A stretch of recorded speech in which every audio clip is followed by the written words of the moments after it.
We operate on such a global basis. We're a huge international firm. We have a $3 trillion balance sheet, and we touch so many things across. We think we can help think through the markets. We can help think through the financial architecture and structure. We can also help think through things like technology, new technology applications. We can think about the whole global debate around climate and how we can bring resources to bear so that Nigeria can also really take its seat on the global stage on these issues.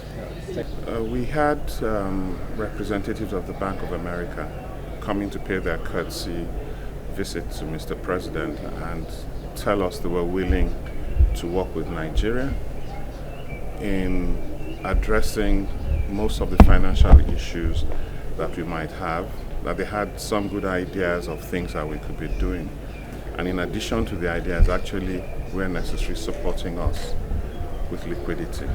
The team from Bank of America pointed out that they felt that the financing, the liquidity that we required, even in foreign exchange, that a lot of it is actually in the hands of Nigeria, that Nigerian savings are enough to propel the Nigerian economy, make it grow, increase employment, and reduce poverty. So those were interesting concepts which we go away and studied. Of course, we too have our own ideas, but it's good to have the best institutions, the best brains in the world working on the issues of Nigerian economy.